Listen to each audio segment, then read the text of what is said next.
Sometimes the greatest rebellions don't begin with fire. They begin in silence, in the pause before a name is spoken, in the sharp intake of breath before a reaping, and in the eyes of a boy who learns that survival isn't just about outliving others, it's about outlasting the story others try to write for you. Welcome to Sunrise on the Reaping, the long-awaited return to Panem by Suzanne Collins, the masterful mind behind the Hunger Games series.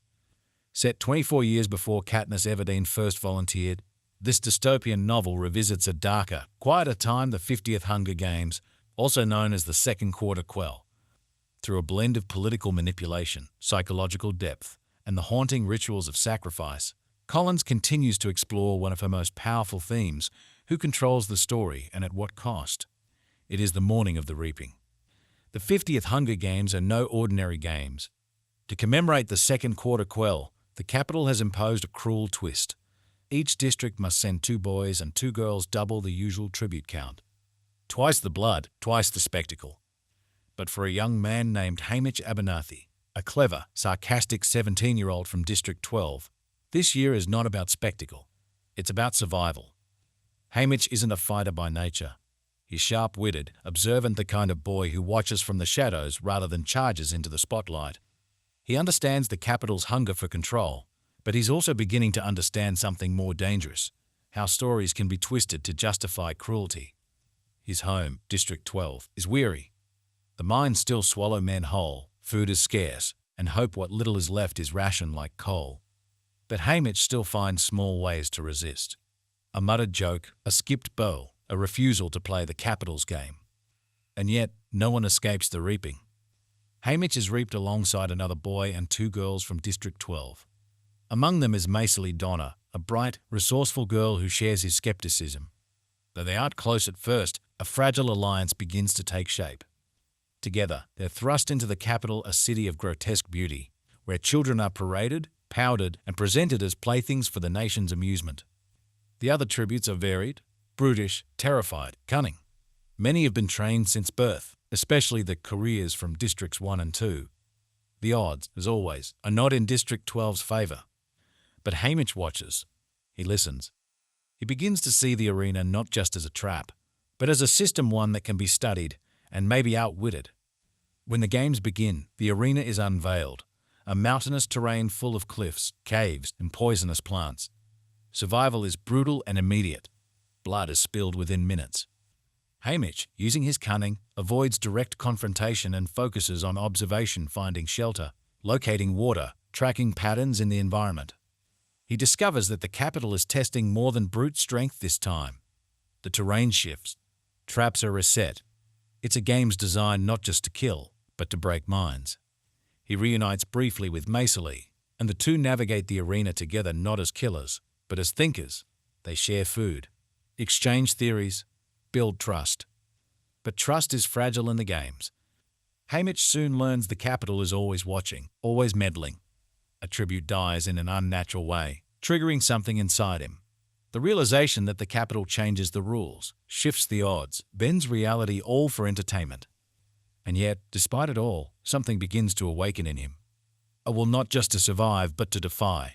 He doesn't know it yet, but these games will shape him in ways far deeper than scars or nightmares. They will show him the price of resistance and the power of subtle rebellion. As bodies fall and alliances fracture, Haymitch inches closer to the heart of the capital's design and to a decision that will echo through Panem's history. In Part 2, we'll follow Haymitch into the darkest corners of the arena and witness the moment he turns the games against their own creators. Because some victories come not from the sword, but from the story left behind. The arena is shifting. Not just its terrain, but its purpose. Haymitch Abernathy, once a quiet boy from the fringes of District 12, is now deep within the capital's cruel theatre, where every step could be fatal and every choice becomes a story written in blood. He has survived longer than anyone expected. But the capital doesn't tolerate surprises for long. As the number of tributes dwindles, the arena becomes emptier, quieter. A deadly stillness settles in. Haymitch, always the observer, starts to notice patterns. The capital's tricks are elaborate cliffs that crumble, animals that track sound, poisonous mists. But the traps follow rules, and rules can be broken. He realizes something profound. The capital needs a victor. But more than that, they need a story, a spectacle. So Haymitch begins crafting one, not with theatrics or violence, but with intellect. When a deadly attack kills one of the final tributes, Haymitch fakes vulnerability. He pretends to be cornered, wounded, easy prey.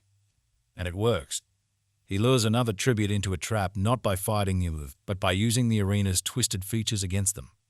He studies the terrain as a living system. When a cliff edge proves to be unstable, he uses it, cleverly orchestrating the death of a stronger tribute without ever lifting a weapon. Only a few remain now. Among them is Macely Donna, his fragile ally, his quiet companion in a world built on cruelty. Together, they've endured hunger, danger, and grief. But the Hunger Games allow no second place.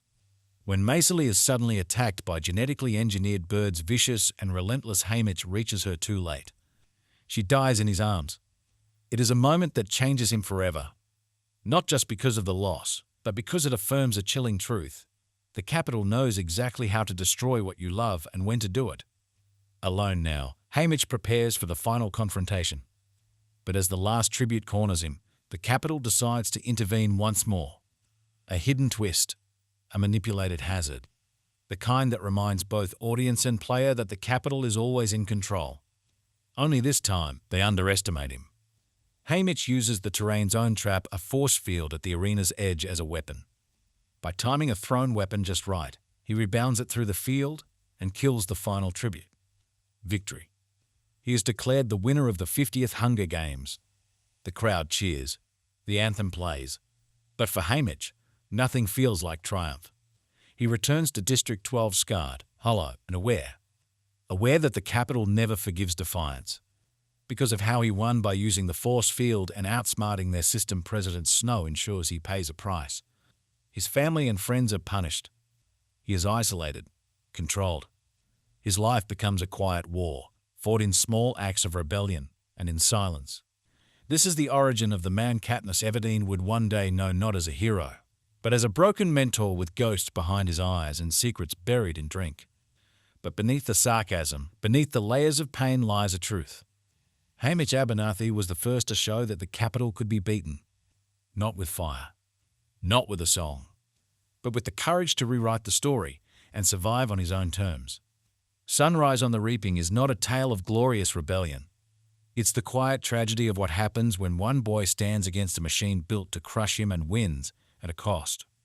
Suzanne Collins reminds us that survival isn't always heroic. Sometimes it's haunted. And sometimes the spark of a revolution doesn't begin with a symbol. It begins with a question. What if they don't get to decide how the story ends? Thank you for joining us on this journey through Sunrise on the Reaping. If this story moved you, we invite you to subscribe for more immersive book summaries like this one. Feel free to share your favorite takeaway in the comments. What moment stayed with you the most? And if you found this story meaningful, consider sharing it with someone who loves powerful storytelling. Until next time, this is NovoBook, where every book is a world worth revisiting.